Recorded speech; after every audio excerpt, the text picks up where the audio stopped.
as I always say that, your quote is, don't put your self-worth into your business. Mm-hmm.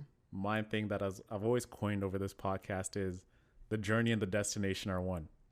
Meaning that the journey that you're working towards are one single thing that you're continuously building towards.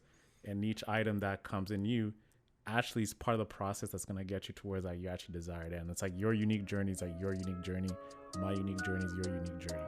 Man, I got to push back on that. It's tough. What do you mean, dog? Hello and welcome to the Hustle Over Everything podcast. This is a podcast where we receive stories, tips, and tactics from entrepreneurs who have done it. I'm Alex. And I'm Owen. And today we have a wildcard episode for you. This is something where we, chop it up between each other, talk on a specific topic, and just dive deep. So, Owen, let's go with you, bro. How you doing? Dig deep, man. We dig deep. We dive deep. Everything is going good with me. It's been a great week so far. Had a successful week at work. After a nice vacation, taking some time off, and now we're back in the grind. We have about another month left of the year, so that's what strategy as strategic. We got to be strategic for 2022, and we're just about to bang it out, man. Bang out some pods, bang out some plans for next year. Mm-hmm. We got a new space. We got a new space. Mm-hmm. It's like it's been right under our nose, and we did not find about this spot, but the hunt is done. And now we're about to execute, bro. Most definitely. So you have some podcasts coming up with Giselle. Giselle Mello. Yes. And VC. You also have a podcast coming up with Jasmine Lee. Shout out Jasmine. And this is some exciting stuff coming up, so I'm really excited to share that with y'all. But, what do you want to talk about today? There's been a lot on my mind, specifically that has to do with, just business. Okay. Building a business is fun. And when I reflect on the journey of being an entrepreneur, one thing that I always get is like I have these spurts of moments where I get excited by a new idea. Have you ever had this? It's just like you start a project and you get excited by a new idea. With even with us, man, it's like we have so much creativity that we want to just execute on everything, but you can't. Most definitely. Yeah, and ultimately, when we get in this position, there is a lot of things I've noticed that tend to happen with our mindset. So what I really wanted to focus on today is specifically with mindset. And it's more of derived from, when you start a business, when you start from the top, you go through a honeymoon phase period, the same way you would with a girl. I've definitely been in honeymoon phase periods with past relationships. They're very intoxicating. It's so euphoric, the way you feel that love and everything. And that's the same way you do in business. You get started. You get enthralled with the idea of what it could be, where it could have some impact. But then the magic ends, that feeling ends, and now you actually have to commit to what you're doing and have to execute day by day by day. But the funny thing is, once you actually end this whole honeymoon period, you now enter this position I call the trough of sorrows, right? Where you are executing on things, nothing changes. You try and sell a product, nothing's happening, service, nothing is really hitting, and you're just stuck doing activity every single day that's disguised as production, but you're just in this malaise of moving every single day, but nothing's really happening. So I really want to focus on what causes these things and how we can get people out of there to really get them back moving again, because it's something that's happened to us and we've discussed it, and now we're back up and running. Most definitely. So what are some of the ways that you've seen it affect people? I think people are quick to, talk about, we talk about failure a lot, right? And I think once you get in this position where things get difficult, it's easy to really, classify it as a failure. So, we got to establish that, like, what does failure look like to you? Let me ask you this, like, what does failure look like to you, Al? Failure looks like not fulfilling, one, a promise, or two, an expectation. So a promise in the sense of I made this promise to somebody else, and then the expectation of I expected for me to be here, and I'm not there yet. So that's how you classify failure? That's how I classify it, yeah. Failure. The way I see failure to me is when it's all said and done, and I did not really reach the goal of where I wanted to be. I think if something if your version were to apply to me, I'd say it as this is something that's just momentary in time, something that I just experienced right now. It's an error, perhaps in judgment that I could not deliver the service. It's an error in perhaps, taking on more capacity than I think I can handle. So those things for me is just more about a decision that I've made that did not really yield the outcome that I wanted.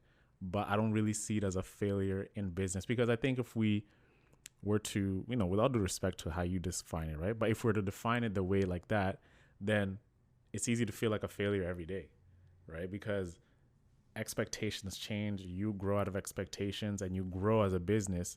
And the more you deliver, the more you try and produce, sometimes you'll come up short, but it might not mean you're a failure. Yeah, and that's the thing I actually struggle with, is creating expectations and not feeling down once it doesn't happen. You know?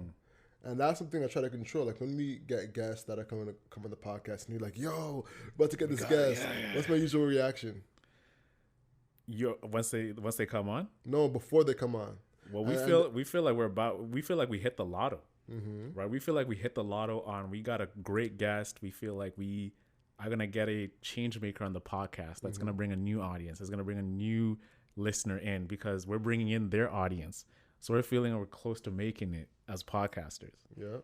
And what's my usual reaction when we first get that first little intro? Alex acts like there's no guest coming. It's just like there's another run of the mill, another pod, another part of the episode plans that we've got. You just act like it's an everyday thing. Yeah, and I think it's a strategy that I've developed over time because we consistently have people come on, not come on, guest flops. It's a consistent thing. Even with big shows, that always happens. Mm-hmm. And it's just a way of making sure you're level-headed throughout the journey. Yeah. And that's kind of what I find has kept me somewhat level-headed. And it's hard. It really is, because there's times where you start, anticipating, building expectations, and once those expectations don't meet what you actually want, it's depression. Depression is feeling like, hey, I have a specific expectation of what I want to be, where I want to reach, and not reaching that is a feeling of letdown. Mm-hmm. So that's one thing that failure is to me, man. So how do you? That's interesting, man. Like, where do you go setting up? So now that you know that, do you find yourself setting less expectations? Like setting, you expect something, but do you expect less out of yourself, or do you not put pressure on yourself? Walk us through the whole way of thinking now that you've established this is how you define what failure looks like to you. For me personally, I struggle with it, to be honest with you. On a day-to-day basis, I still put my self-worth in my business every now and then, and I have to continuously tell myself to not do that.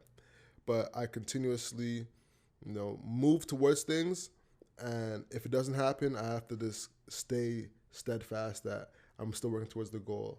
Mm-hmm. And if it does happen, I'm like, all right, great, it does. But if it doesn't, I have to continuously tell myself, that it's just part of the journey. It's just a part of what's gonna be for me. So what's for me is for me, and what's not for me is not for me. Mm-hmm. And just leaving it as simple as that. Yeah. Everything, as I always say that, your quote is, don't put your self-worth into your business. Mm-hmm. My thing that I've always coined over this podcast is the journey and the destination are one. Meaning that the journey that you're working towards are one single thing that you're continuously building towards. And each item that comes in you actually is part of the process that's going to get you towards that you actually desired. And it's like your unique journey is like your unique journey. My unique journey is your unique journey. Man, I got to push back on that. It's tough. What do you mean, dog? It's tough because, I don't think Drake at, the top of the charts now is the exact same Drake we saw when he dropped Toronto. But Drake would not. City is Mine. But what Drake would not be Drake if he did not go through comeback season, Best I Ever Had, that whole EP that he dropped. Drake, if you look at Drake back in 2008 till now, completely different guy, right? But he will not learn those lessons to get to where he is today if he did not go through those moments where, hey, this is hitting, I have to craft my image differently. Of course. So he hadn't arrived till, I would say, until he got signed. And actually, even before that, I would say he arrived once he got his first local hit.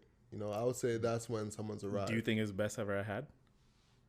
Local hit. Yeah, I would say that. Yeah, okay. For sure. I was not even local hit. That's like a platinum record. You know, Yeah, but that was like a radio smash. yeah, hit. like the song with Trey Songz could be considered. Successful. You know, no, not even before that. Replacement Girl. Replacement Girl. That was like a medium, and that was played on 106 in Park. Yeah. You know, so that's like a medium, you know, local hit, and that's like a part of getting there. But you know, I definitely feel like once you get to a specific spot, you can say, all right, I've arrived. Now we need to continuously keep it going. Like Issa, when she's got this deal with HBO, can say she arrived.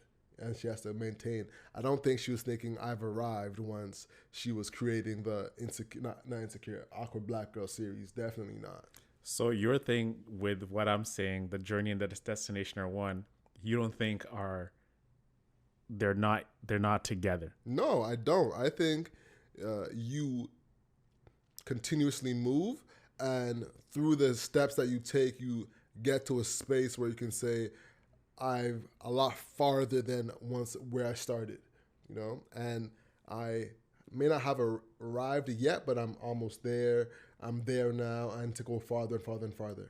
But dog, this goes back to something you agreed with me on, right? Which is the bridge of incidents, meaning that the incidents that happen towards you getting to the goal you want are all tied back to being part of your journey. So the journey and the destination are one, because you back to Vivian K. Her journey has been start kinky curly yaki over time. She's gone through the journey of that. Across the journey of that, she has gotten to her destination where she's Vivian K. But all those things are intertwined together to make it one thing. Like, so whenever we talk about a destination, everything that you reverse engineer to get to that, we cannot recreate it for ourselves. It's only sure. Vivian K. For sure. So that's why I say the destination and the journey are all intertwined together, because there's a bridge of incidents which happen for you to get there. But the bridge of incidents getting you from point A to point B doesn't mean that point B and point A are the same. It just means that that's what led you there. But they're synchronized though. How? If I'm traveling from point A to point B, how is point A point B? Because without going to point, let's say without going from point, let's say without going through point A, B, and C, right? You would not have really made it to point C. So like to get to point C, you first had to go through point A and B. But you would not have known how to get to point C if you had not gone through point B and A. So that means it's all intertwined together, because you know a C exists, but you have to go through the journey of A, then you figure out what B is. Then once you figure out what B is, C is going to magically appear in front of you. But you cannot really devise the means of how to get to C. So that's why, like, if Z is your journey, you'll go through a journey of 1 step, 2 step, 3 step, which the tunnel's going to open, the vision's going to appear to you, and you're going to walk through it, but it's synchronized together. But here's the thing, you can quit. You can quit. So if point A, all right, we're staying on these points, but if you can quit on that journey, then you don't make it to that specific space. Of course. So if you were to keep going, then you make it to that space. So that's the prime reason why I don't think they're connected. I think they're steps, but not the same. You know, it's like saying that staircase, the bottom of a staircase is the same as the top of the staircase. You have to take each steps to get to the top of it. And I 100% agree with that. You have to take each step to get to the top of the staircase. But the staircase, being the top of the staircase and the bottom of the staircase is not the same thing. But bruv, let me blow your mind right here. They're both one staircase.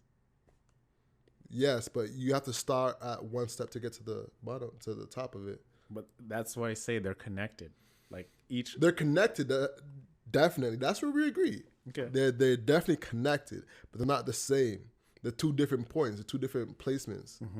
So in order to get to where you need to be, you have to take each step. You know, you might trip and fall on some steps, but in order to get to that top, you gotta take that step. So Kevin Hart, where he started, is not the same place where he is. He has to take individual steps, walk through specific doors to get to where he is. You know, to say that Kevin Hart where he started and Kevin Hart where he finished is the same thing. The journey is the same place as the destination. They're one. Doesn't really feel like it makes sense. Where I come from when I talk about the journey and the destination are one, it's more about talking about what I talk about more about it, right? It's more about beginning with the end in mind. It's more about you got to define where you want to go and have that vision to work towards that. But sometimes to get to the vision, there's not a direct path that you're going to go through. For sure. So it goes back to what I talk about, the bridge of incidents, the whole Neville thing that I always bring up a lot about, meaning that the journey of everyone is really unique. Yeah. And each step that you go through is part of that end vision that you have, which is going to lead you there. So whatever journey you go through, that is part of the destination. And you have to change, right? Of course you have to change. Exactly. But the change will be exposed to you as you grow.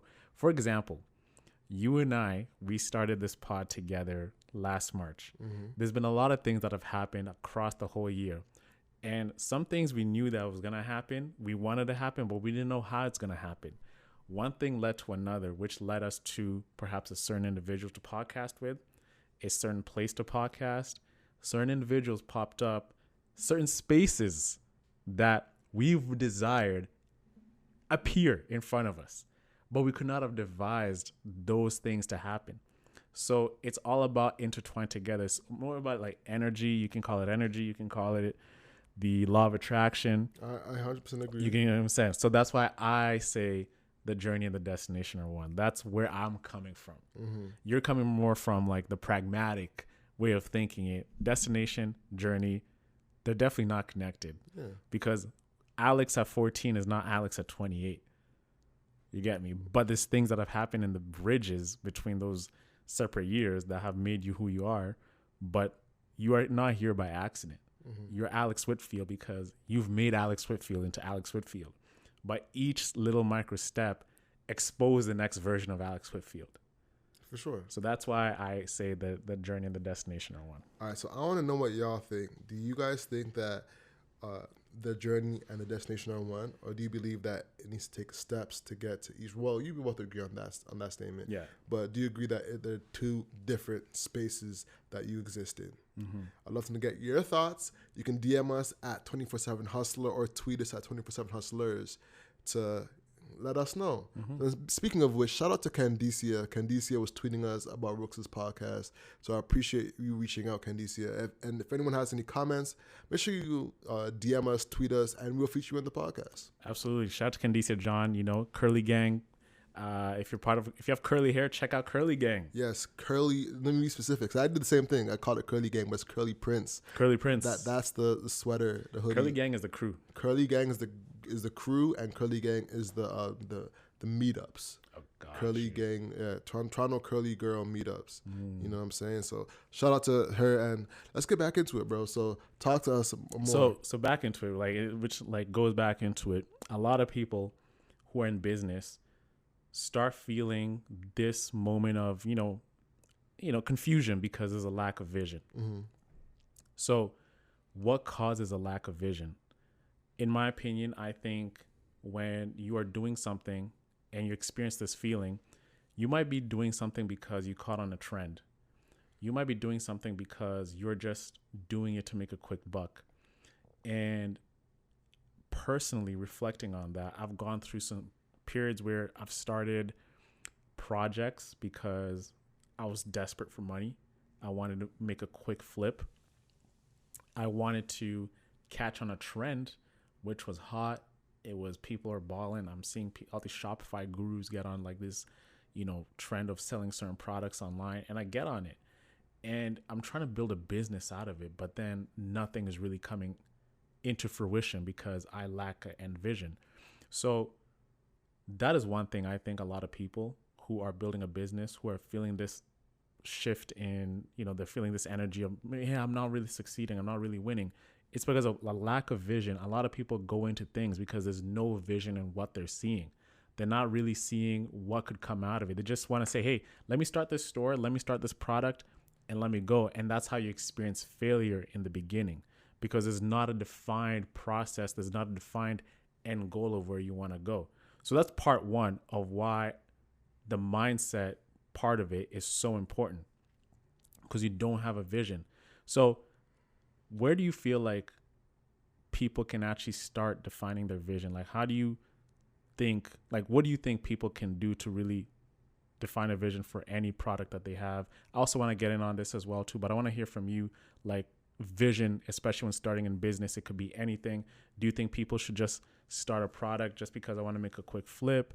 Do you think with anything you do, you should always have a vision in it, like an end goal? Where do you see this? Because it's a reason for a lot of failures and a lot of people who would get stuck in the, as I call it, as I mentioned, the trough of sorrows. One thing I think is, how are you making money? Mm-hmm. How are you monetizing the platform? As entrepreneurs, we have to keep that in check. A lot of us just want to like do things because we think it'll help people. But at the end of the day, for your business, cash is air. Cash is air. Cash is air for the business. Yeah. Without the cash, it stops. It's breathing. It's dormant. Yeah, it's keeping it a buck. But so how can you align your mission with money?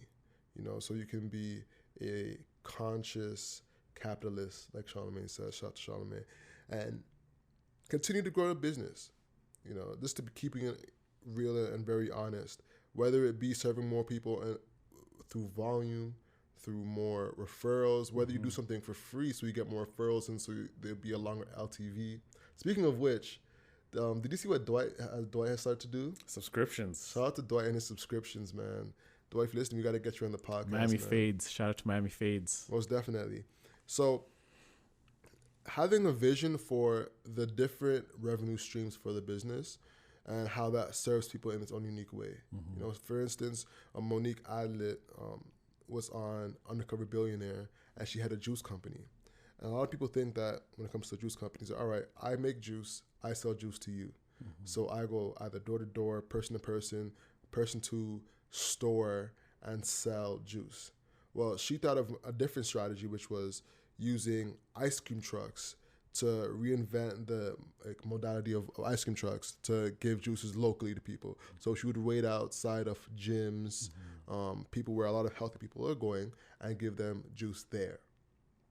So it's kind of having a vision. Innovative. It's an innovative way of thinking. Exactly. Yeah. So it's thinking about how she's, having a specific mission, and two, how she's monetizing that mission, which I think is genius. So yeah, that's my answer, man. Yeah, definitely. I think as well, reiterating the vision is so important. One moment we've had building the pod, we know we're trying to build a great entrepreneurship community here with Hustle Over Everything. But it's also really important to always drive that vision each and every single day. Even with your partners, like you and I, like two of us, there's moments where we have to always remind each other of why we're doing this. What is our end goal? What are we trying to build here? Because I think when you get in the whole process of building every single day, you can just get process and putting the brick and brick and brick. But you also have to step back and see, how's the brick shaping out? Do we need to perhaps turn it this way so we can get this shape that can lead us to this shape? Like, what is the next blueprint now that we've built up this house of bricks to get to the next layer? So that's why even if you have a vision, even if you know what it is, you have to drive this every single day and reinforce it to really feel inspired. You can lose morale if you don't know what your vision is. And if you don't, not if you don't know, but if you don't reiterate it each and every single day. Being transparent. It's happened to me. The past 2 weeks, it's more about, I know what to do. I know the activities. I know the actions I have to do. But sometimes you don't really have the energy to do it because you really need to recalibrate yourself to understand why are we in this in the beginning? Let's step back and look, what are some activities that we've done over time that have worked and haven't worked? Let's look at our data to really see if the vision is really, if the data is pointing towards getting to that vision at the activities. And that's why you got to look at it. You got to define the activities, maybe change the activities or eliminate them altogether and bring on new things. And we had this conversation, right, when we sat down together and we reiterated our vision. Like, how did you feel once that was really brought together? Once we looked each other eye in the eye, we're like, hey, this is what we've done. These are the podcasts that have been successful, and these are what we can do next. How did you feel once you reiterated that whole process of what hustle over everything is? No, it felt calming. It felt like we had more of a direction, so that's always helpful. And you're right, just auditing your past and seeing what's worked, looking at past data has been extremely helpful, right? Whether you're in something like what we're doing creatively or just in any sort of business, auditing your past and seeing what worked over the last year is super helpful. Whether you're in corporate, that's the mode of everything, right? What was the key 4 numbers? So what was the key 3 numbers last year? Let's change our budget. Do we need to switch it up a little bit? It's one of those. Yeah, most definitely. So now that's just a part of the game, is just looking at the numbers and seeing what works best. How are you acquiring more customers? How are you acquiring more people to the business? Is it through paid? Is it organic? And what were you using influencers before? So it's very valuable to just audit yourself, and that's where we're gonna have to go in the future of having very clear cut data. What's challenging is using like manual methods. Like, for instance, Instagram doesn't really give you like a spreadsheet of your following or how your engagement's been. You have to manually go in, and you can't really download that or automate it like Google does. So like I know Vanessa Lau, for instance, she has somebody like have a spreadsheet and manually put in your followers every single week, so she can track how successful she's being. But it's the truth. What doesn't get measured doesn't get managed, right? Yeah, and that's extremely, extremely accurate. And even when a lot of people think that, going back, you can go into certain industries just because you think it's easy, it's a lot of fun. And one thing we've noticed is there's a plethora of people doing podcasts, but some of them don't really realize how hard it is to really build a pod. Like the boom in podcasting has just been so interesting to watch to me, just because everybody's getting into it. And sometimes it can feel like, man, like if everyone's doing this, if it's this easy to get into, should I be doing it? Facts. Is this like really like the barrier of entry has never, like right now it's podcasting is like posting a YouTube video. It's that easy. Pods are the new blogs. Exactly. Pods are the new vlogs. It's I won't say I'm motivated, but the more people that hop in, it's like, how do you stand out? The competition thickens, so you just gotta create more, defining content, and that's what's been motivating me to like look at what's been going on with us and evaluate what's going on. So yeah, bro, it's definitely analyzing the landscape of things. The thing is that a lot of people think this is super easy. It's not as easy as people think, right? So what makes podcasts hard for you? What makes podcasts hard? Or just being a content creator? Consistently making content. You have to pull from a specific place consistently, and you have to be consistent. Not that many people are. Not that many people are consistent. So, like for instance, Rashad from Earn Your Leisure used to post 3 times a day, on Instagram. I found that out the other day, and I was like, shoot, all right, maybe you were right. 'Cause I know we talked about that conversation of posting 3 times a day. Well, and then gave you pushback. And you're like, let's start with 1 post a day. Yeah. But we did go to 3 at one point. Yeah. And we had like a bit of it was an interesting thing. Our reach grew, but our following decreased, and our engagement decreased as well. Mm-hmm. So it was an interesting, play when it comes to what you want to do to find what works best. Mm-hmm. So Yeah, man, that's kind of like the mindset shifts that we've been having lately. Maybe we've been making, like a lot of my friends, people who are coming to me, they're saying, hey, I'm starting a podcast. Can you give me advice? Yeah. Can you do? And I mentioned this to you. I said, maybe we're making this look so easy because look at us, right? We post this clip. It's us chilling on the couch, talking. Hey, they're rocking those nice sweaters. They have a cool brand. Merch. You know, by the way, Cozy Pack, $100 on hustleovereverything.co. Go and purchase that. We're making it look so easy. So we're becoming masters of the craft slowly because this is how you become a master. Masters make things look so effortless. People who are consistent each and every day make it look effortless when they execute it.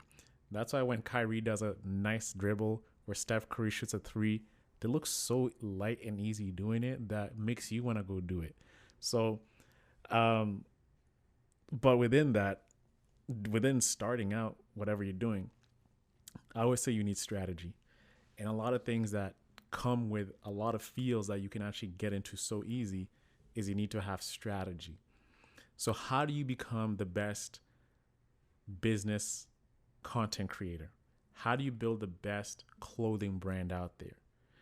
Because anyone can anyone can start a clothing brand. How do you grow a certain business that is within a competitive industry to really stand out? Because there's so much noise today, guys. There's so much noise. There's a lot of people out there who are creating. There's a lot of people who are building. What makes you different? What makes you the best at what you do? So you need to define your strategy and what it is that's gonna get you there. We are to come back to us. So we're not just talking and saying, hey, do this, do that. We're constantly defining what our strategy is to really become the best content creators that could be out there. What's going to make your clothing line different than the next person's clothing line? What's going to make your yoga mat brand different than the other person's yoga mat brand? There's so many things that go on just behind marketing, promotion, and etc. that's going to build your army. So with that, man, what do you think people need to do differently once they are establishing what it is? Like, what are 3 steps to establishing a good strategy for your e-commerce business, for anything that you're selling online, especially you being in digital marketing? What are some 3 strategic things you can set as pillars to define what it is that's going to get you to the next level? Having a unique selling proposition, having copy that tells your story, and having the right business around it. Making sure that the numbers behind what you're selling. So unique selling proposition, unique story, business behind it. Top 3, man. Super easy.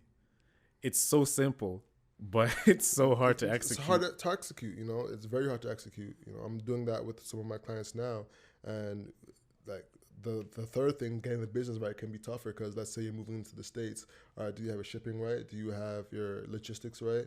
Do you have a great story, a great brand, a great copy, but is the business behind it right? So you need to figure out those other elements, and it can be tough to figure out that, and that's where we need to speak to more people to get those answers for them. Like, how do you get the logistics right? How do you get the shipping, the 3PLs done? That's some of the things that some of my clients are struggling with. The other parts are a little bit easier. Finding your unique selling proposition is a little bit easier because you can kind of just either make it up sometimes or see what people are telling you and just repeat that to other people. It's copycat game. Yeah. No, not really copycatting like as in you're copying somebody else. Just copying when people are telling you and repeating it to somebody else. People you realizing that people are saying consistent things like, hey, I love your wax because it does X, Y, and Z. And like, oh, okay. Then when someone else asks, hey, what does your wax do? You say that X, Y, Z. So that's some of the game. Another thing I've found too is just listening to your audience. One of my clients paid a YouTuber to promote her stuff on her channel, and the way she spoke about her clothes was totally different than anything she had on any of her platforms. So she now has a better view of how to speak to her customers because that YouTuber gave knowledge into exactly how to perceive it. So it's a difference. So that's some of the things that I think you can really leverage when it comes to creating that unique selling proposition for your business. Man, strategy is so important today. It's super key. Like, it just fascinates me how we've advanced so much in business, just with access to platforms that anybody can come in and set shop. Most definitely. And I get excited by that, but I get so many ideas, but I'm like, man, no. Like, no. You got to do this one thing right. You got to find a way to make this one thing happen, right? And that's the beauty of it. I love business, man. I love that it's hard. I love that it's challenging. I love that not everybody is cut out for it, because once you break through, you get so much experience and knowledge that allows you to execute other things that perhaps you did not have experience for, but that one learning point got you to the next level.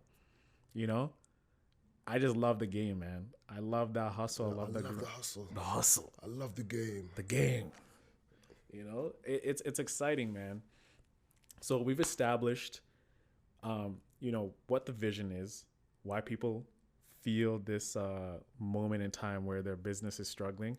You don't know what your vision is. You don't know what your strategy is. And the third thing that I also want to bring up is, what is like your balance that you have between your business and other activities that you do that can perhaps give you inspiration. One thing that you do a lot is, as an entrepreneur, your business is constantly on the top of your mind, right? It's constantly everything you think about. It's what you go to bed and think about. It's what you're eating. When you're driving in the car, you're looking outside the window, you're thinking, like, look at that business there that's doing this awesome marketing campaign. Oh, that's different. You're constantly thinking. But what you've got to learn to do is check out a little bit. Because if you're repeatedly thinking the same thoughts, if you're consistently thinking the same things, how do you advance your business forward? So a good thing to do is to really stop and think about what you've done so far, and perhaps what do you need to refresh. PBD, Patrick Bet-David, he says he had this video, How to Become a Millionaire.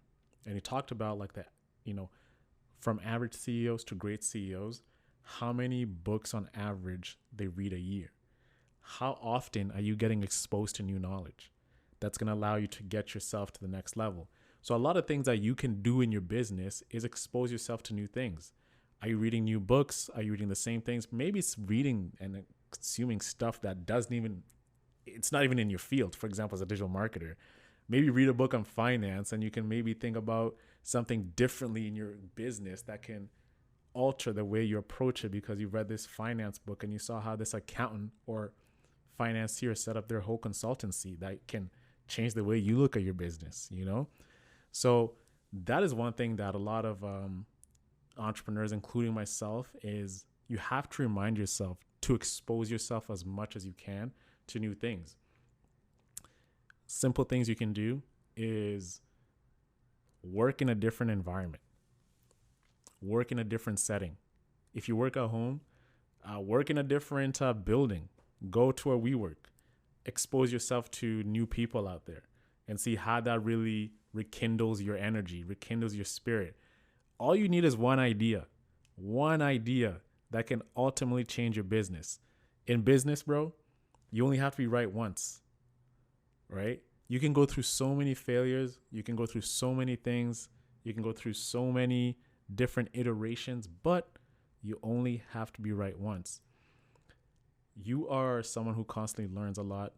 You're always reading. You're always exposing yourself.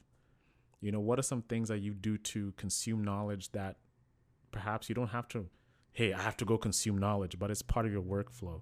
How do you integrate that into your grind? Other podcasts. Other pods. Other podcasts. I'm consistently listening to other podcasts. I'm consistently on YouTube, subscribe to different magazines, journals. That's kind of how I stay educated, in Facebook groups. I try to make the circle around me, or the knowledge. I try to make that around me, It's a brand new Lamborghini here. Oh my gosh.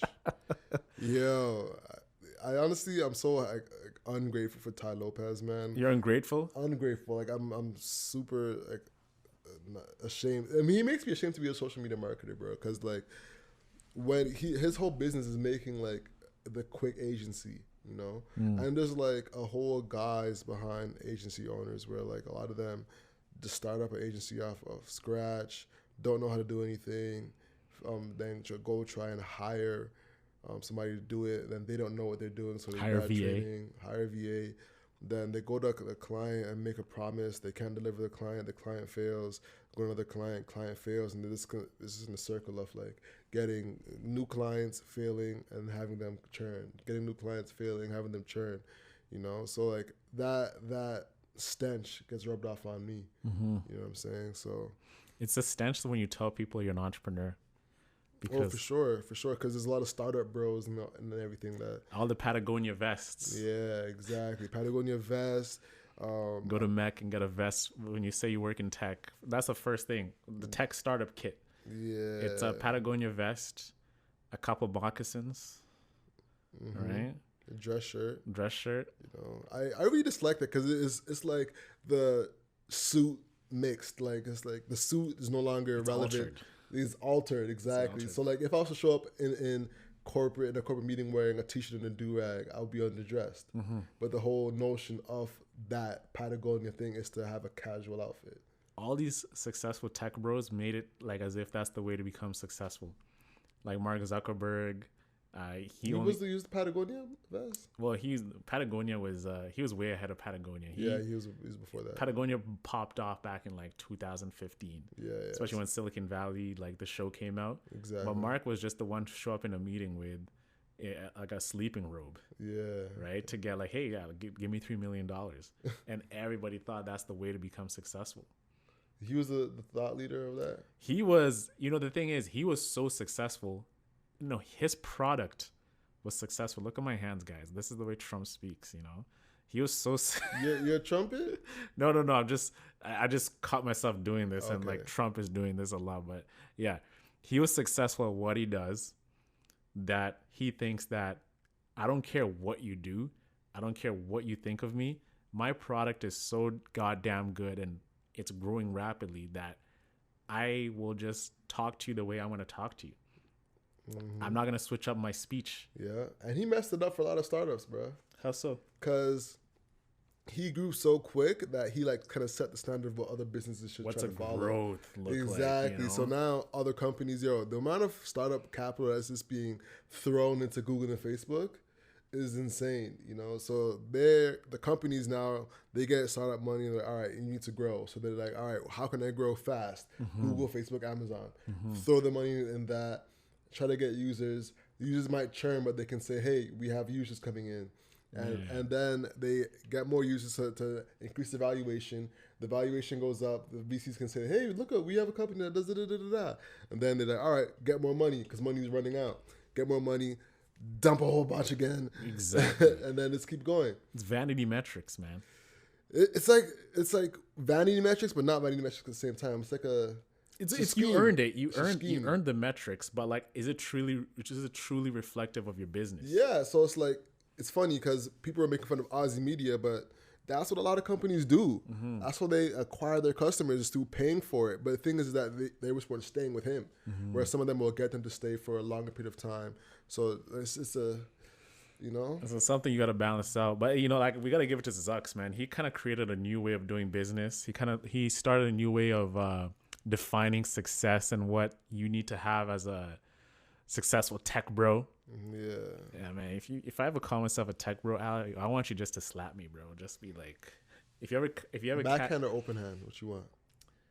I'd rather prefer a backhand because like the front hand, it has a ring to it, like it's like you kind of see stars, right? And I don't want to feel that. I'd rather feel like the back smack, so it's just like a 1-2 thing. I just feel like a big smack and I can just like hold it, but then the pain's gone. But if it's like a slap, bro, I remember my mom used to slap me heavy, bro. Really? And I was a bad kid when I was a kid. I wasn't a bad kid. I just used to steal money from her purse and go to the kiosk and get like bear gummies and everything like that. But and she'll slap me so hard that I legit felt like I was so disoriented. I went in another dimension. Don't kill me. You know what I'm Really? saying? Bro, it was a hard slap, bro. And ever since then, I never stole money. I've never been a thief since 5 years old. Wow. Yeah. She taught you right. I was She straightened slapped out. the thief out of you. She slapped the thief, went into like a different stratosphere, man. I've never stolen. I can say that. Even if it's like hey, let me steal a little cookie. No, I'll ask. Because I just feel like You feel the slap. I feel the slap. I feel the trauma, dog. I feel the trauma. Like I have so many stories about when I was a kid, man. I was so mischievous. Really? Yeah, man. There's one time I took money from her purse to buy a Game Boy. I bought a Game Boy for my friend Dennis, and I blamed it on my cousin back in the day. So he was like maybe 15, 16. He was in boarding school, and he came back home. In the first couple of weeks, I blamed it on him. And my parents were like, yo, how could this guy possibly steal money on his first week back? And they just thought I was this innocent kid. I would not do such a thing. But then I tried to get him to take the fall for it, but he was just not having it. So immediately I had to confess. And I remember my parents tying me back, tying my hands, tying my feet. She tossed me. We had a station wagon. It was like a Volkswagen Passat. And she tossed me in the back of the trunk. Tied up. Tied up. Wow. Tied up in the back of the trunk. We went over to my boy's crib. My mom knocks on the door. His mom opens up, tells her the whole story. Hey, I think there's a misunderstanding here. My son got your son's Game Boy and he gave him money, so we're just gonna have to bring that back. And just yeah, cool, whatever. And then I came back, man. I remember crying asleep, man. I was, when you sleep and you're just kind of like, For sure. it's like a car engine starting. Yeah, it's just a little stutter. It's a little starter, man.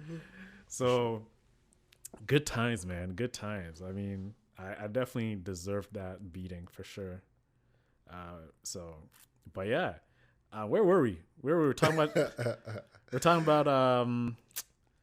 we were talking about strategy. Yeah. Talking about vision, strategy, and having balance in what you're doing to recalibrate. One thing I love to do is I love to play golf a lot. And that's what I did on vacation when I was going through that whole morale period of like, what are we doing next? Where are we going? What are we building? What kind of content are we trying to create? I needed that break just to really think about what it is that we do. Because naturally I know myself, like I'm a worker. I like to work. I like to execute. But if I feel like as if what I'm doing isn't really doing anything differently than what I did, I really become reclusive. And I'm like, it's kind of like the Einstein theory. Insanity is doing the same things over and over and expecting a different result. You get me? So I felt like I was becoming insane, and I was waking up with so much anxiety. I'm like, this is what I want to do with my career.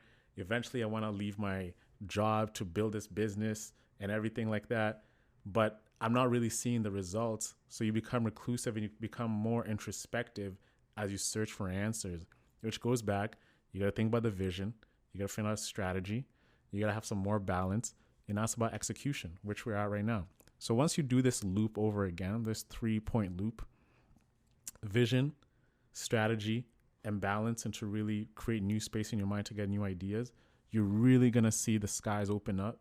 You're really going to see yourself thinking differently, and you'll be more energized and more motivated to really get ahead and create what it is that you originally set out to create. Most definitely. And with that being said, let's work towards wrapping up, man. Yes. So what takeaways can you give the people to have as homework?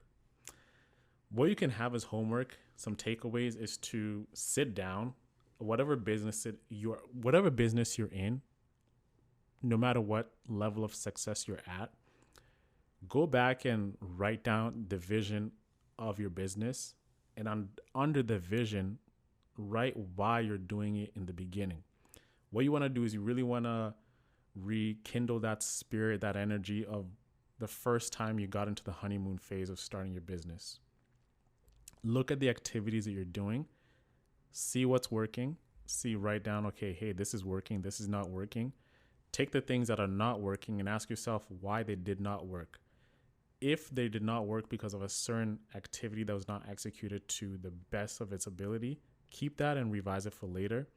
But if you can do without them, double down all your efforts into the things that are working and see how much growth you can take to the next step. After that, go back in the board, continue doing that. And essentially, that's what you got to do. On top of like the other personal stuff, I can't decide what's going to make you get new ideas. Perhaps it's listening to a new podcast. Perhaps it's reading a new book, attending a new seminar, whatever is going to be the best way for you to learn. Adopt that, because what you want to do is just continue bringing in new ideas, new energy into your business, so you feel as if that you are going down the right path, that you are growing as an entrepreneur, that you are growing as a business. That is some action steps I would say for you. And don't try and bite off more than you can chew. That's the wrong way to go on about it. Take it step by step, and that's essentially what you got to do. That's my advice, my plan that I've implemented, that I'm following, that I can confidently say you can steal this method of $0 because I get the bag. You get me?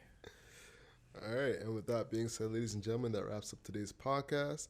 You can make sure you follow us at hustleovereverything.co. Well, not follow us. Check out the website there and Cozy cop Pack. some merch. The Cozy Pack is live Cyber Monday.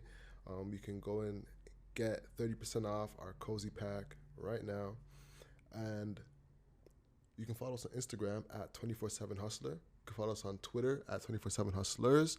And let's wrap the podcast up on that. I'm Alex. And I'm Owen. And the hustle is what you can control.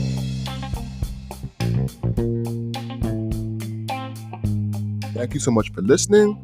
The conversation continues on our Instagram at 247hustler. We post very frequently.